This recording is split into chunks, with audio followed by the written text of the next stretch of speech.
Hello everyone, so in this video we are going to revise chapter number 5। Chapter 5 आपका आ रहा है social studies में, कुछ बच्चों के एग्जाम में, तो वो भी हम देख लेते हैं और चैप्टर 7 भी देख लेंगे। मतलब लगभग पूरी बुक हम कवर कर चुके हैं रिवीजन की। आई थिंक 4 चैप्टर बस रह गया है, शायद वो भी हो चुका है, मैं एक बार कंफर्म कर लूंगी।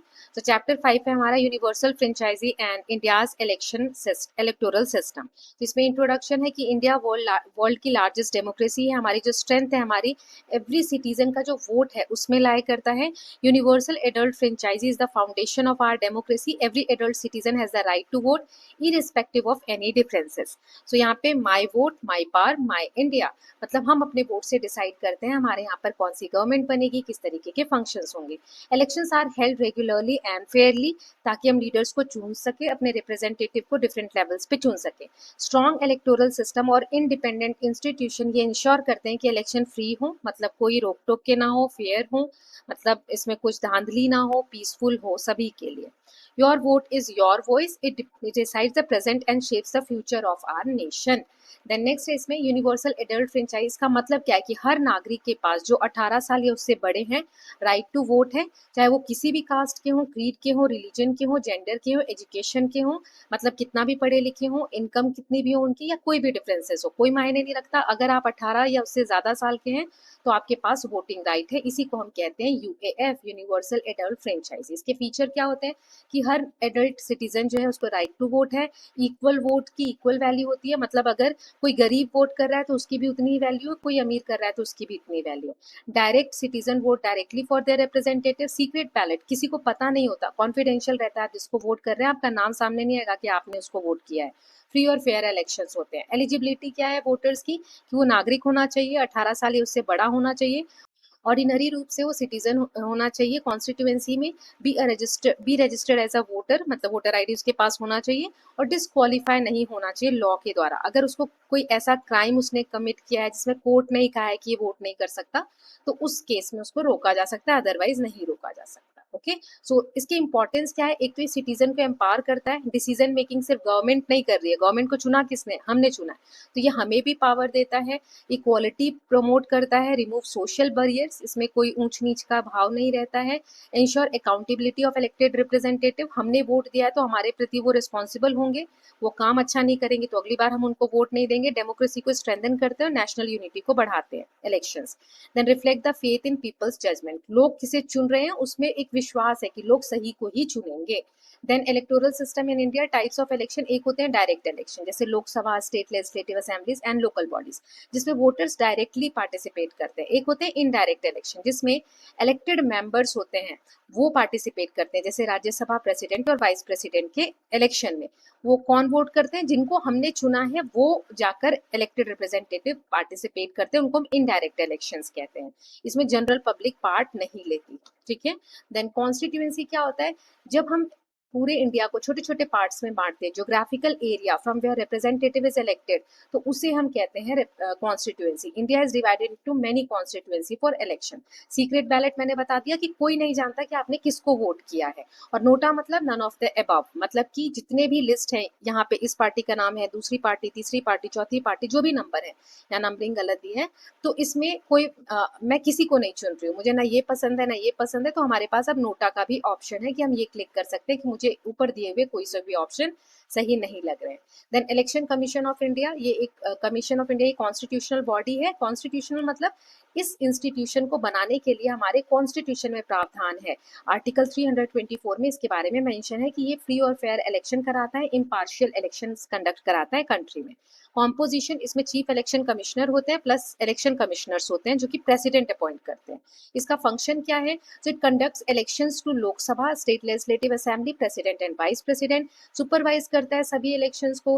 Then ensure model code of conduct is followed by all political parties and candidates and register political parties and allot them symbols, promote voter awareness and ensure peaceful elections. Okay, कि शांति से सारे elections हो सके, जो भी registered political party हैं कौन सी हैं, उनकी क्या एलिजिबिलिटी है, ये सब डिसाइड करना, उनको सिंबल्स अलॉट करना। Model code of conduct, model code of conduct मतलब कि इलेक्शन के टाइम में कुछ रूल रेगुलेशन बनाए जाते हैं कि कौन सी पार्टी कैसे वर्क करेगी, मतलब कि क्या नहीं करना है और क्या करना है इलेक्शन के दौरान, तो वो सब election commission of India decide करती है। ये हायरार्की है, chief election commissioner, then election commissioner, फिर अंडर ये वाले ऑफिसर्स होते हैं। Okay, so election commission of India is the guardian of our democracy. ये इंश्योर करती है free fair and transparent elections for all. Election process क्या है? सो वोटर का रजिस्ट्रेशन होता है as a voter in their constituency, उनका नाम इलेक्टोरल रोल में आता है, लिस्ट में आता है। पोलिंग बूथ पे हम जाते हैं इलेक्शन के दिन, और फिर वहाँ पे डेजिग्नेटेड जहाँ पर भी हमें दिया गया होता है पोलिंग बूथ, वहाँ जाकर अपनी वोटर आईडी हम शो करते हैं। ईवीएम और वीवीपैट होता है जिसमें वेरीफाइड पेजेस आपको यहाँ पर लिस्ट मिलती है, तो कि आपने किसको वोट किया उस पर सिंबल और पार्टी का नेम रहता है। Voters press button on EVM, EVM पे हम प्रेस करते हैं जिसे भी हमें कैंडिडेट को देना है, और वीवीपैट से हमें एक स्लिप मिलती है वेरिफिकेशन के लिए। फिर काउंटिंग होती है, पोलिंग एंड होने के बाद ईवीएम्स को सील कर लिया जाता है, काउंटिंग सेंटर्स भेज दिया जाता है, वहां पे कैंडिडेट्स जो है उनके एजेंट्स के प्रेजेंस में सारी काउंटिंग होती है। फिर रिजल्ट डिक्लेयर होता है जिसमें हाईएस्ट नंबर जिसे मिले होते हैं वो विनर बन जाता है। Results are announced by election commissions only. Okay, types of elections मैंने आपको बताए थे, डायरेक्ट इनडायरेक्ट। तो लोकसभा डायरेक्ट इलेक्शन होते हैं, राज्यसभा में इनडायरेक्ट इलेक्शन होते हैं। लोग यहाँ पर, क्योंकि ये डायरेक्ट है तो लोग चुन रहे हैं मेंबर्स को। 543 मेंबर्स होते हैं और 5 ईयर टर्म्स के लिए इन्हें चुना जाता है। यहाँ पर मेंबर्स जो एमएलए हैं स्टेट और यूनियन टेरिटरीज के, दिल्ली और पुडुचेरी के, वो यहाँ पे चुनते हैं। ठीक है, परमानेंट बॉडी होती है ये। राज्यसभा परमानेंट बॉडी है और ये 5 ईयर्स के लिए, हर 5 साल बाद लोकसभा डिसॉल्व हो जाती है, मतलब नए इलेक्शंस होते हैं। चाहे नई वही पार्टी दोबारा आए लेकिन डिसॉल्व होना है 5 साल बाद। यहाँ पर जो राज्यसभा है परमानेंट हाउस है, इसमें 1/3 जो इसके मेंबर हैं वो हर दूसरे साल रिटायर होते हैं। ठीक है, स्टेट लेजिस्लेटिव असेंबली, जैसे लोकसभा होते हैं वैसे स्टेट में स्टेट लेजिस्लेटिव असेंबली होती है जिसमें डायरेक्ट इलेक्शन होते हैं, लोग वोट करते हैं 5 ईयर के लिए। और प्रेसिडेंट के जो इलेक्शन होते हैं इनडायरेक्ट होते हैं। इसमें कौन कौन पार्ट लेता है? Election by an electoral college, जिसमें इलेक्टेड एमपीज होते हैं और इलेक्टेड एमएलएज होते हैं। 5 ईयर के लिए इनका टर्म रहता है। वाइस प्रेसिडेंट जो है उनका इनडायरेक्ट इलेक्शन होता है, दोनों हाउस पार्लियामेंट के हैं वो मिलकर चुनते हैं 5 साल के लिए। Did you know India conducts the world largest election exercise involving crores of voters across lakhs of polling booths. हमारे यहाँ पर जो इलेक्शन का प्रोसेस है ना, एक त्योहार की तरह मनाया जाता है। अब डायरेक्ट इनडायरेक्ट में ऐसे डिफरेंस लिखने को आ जाता है तो मीनिंग मैंने बता दिया। लोग डायरेक्टली चुनते हैं इसमें, यहाँ पे हमारे रिप्रेजेंटेटिव वोट करते हैं। Lok Sabha state legislative assembly local bodies के इलेक्शन डायरेक्ट इलेक्शन के थ्रू होते हैं। राज्यसभा प्रेसिडेंट वाइस प्रेसिडेंट के इनडायरेक्ट। इसमें जनरल पब्लिक सिटीजन पार्टिसिपेट करते हैं, इसमें इलेक्टेड एमएलए और एमपीज करते हैं। वोट जो है वोटर्स डायरेक्टली देते हैं, यहाँ पर रिप्रेजेंटेटिव देते हैं। To choose representative who will make law and govern, ये किस लिए होता है? To ensure representation of states और social special bodies in higher institution. Now model code of conduct मैंने आपको बताया था क्या होता है MCC. Parties can not use religion caste communal appeals for vote. Vote के लिए आप धर्म का नाम नहीं ले सकते, जाति का नाम नहीं ले सकते, है ना। किसी एक पर्टिकुलर जाति को रिझाने के लिए आप चीजें नहीं कर सकते, क्रिटिसिज्म नहीं कर सकते अपने पर्सनल थॉट्स के हिसाब से, कोई गवर्नमेंट की स्कीम नहीं लॉन्च नहीं कर सकते कि गवर्नमेंट का पैसा लॉन्च करके हम ये स्कीम ला रहे हैं। कुछ एक समय होता है उसके लिए model code of conduct launch होता है कि अब इलेक्शन पास आ गए तो आप पैसा खर्च करके कोई नई नई स्कीम नहीं ला सकते लोगों को खुश करने के लिए। कोई घूस नहीं देना, गिफ्ट्स नहीं देना, फ्री में कुछ नहीं बांटना लोगों को। No use of official machinery for electric. जो इलेक्शंस होते हैं उसके लिए ऑफिशियल कोई पर्पस के लिए आपको यूज नहीं करना है। फ्री और फेयर इलेक्शन, ये इक्वल वोट जो होते हैं वो इक्वल वैल्यू रखते हैं और काउंट होते हैं। इलेक्शंस जो है इंडिपेंडेंटली हेल्ड होते हैं। इसमें जो इलेक्शन कमीशन है वो इम्पार्शियल होता है। वोटर्स की सिक्रेसी होती है, मतलब फ्रीडम ऑफ चॉइस, हम जिसे चाहें उसे चुन सकते हैं। सिक्योरिटी फोर्सेस आसानी से आराम से वोट हो जाए इसका ध्यान रखते हैं। ठीक है, लोगों को जागरूक रहना चाहिए, इन्फॉर्म्ड रहना चाहिए ताकि हमारी डेमोक्रेसी स्ट्रांग हो।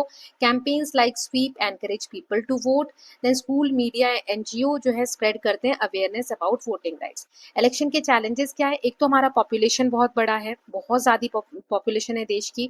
ज्योग्राफिकल डाइवर्सिटी है, अब माउंटेन में भी लोग रह रहे हैं, है ना, वैलीज में भी लोग रह रहे हैं, वहां पर सारी व्यवस्था करवाना गवर्नमेंट को ये बहुत एक टास्क हो जाता है। इलिटरेसी, लोग ज़्यादा पढ़े लिखे, मतलब इतना लिटरेसी लेवल नहीं है तो अवेयरनेस कम है लोगों में। लोगों को लगता है क्या होगा मेरे एक वोट से, तो लोग वोट नहीं करते हैं।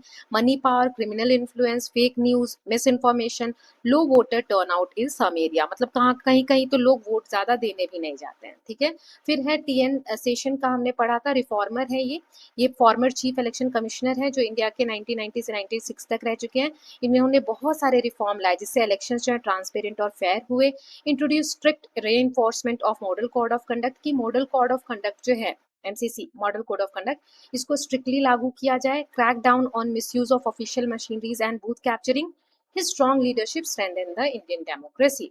फिर ये हमने चैप्टर पूरा रीड कर लिया, ये एक तरीके से माइंड मैप है, अगर आप नोट्स लेते हैं तो उसमें आपको मिलेगा, ठीक है। अब प्रैक्टिस क्वेश्चन दूसरे वाले चैनल पे अपलोड कर दूंगी, तो please go and watch that video.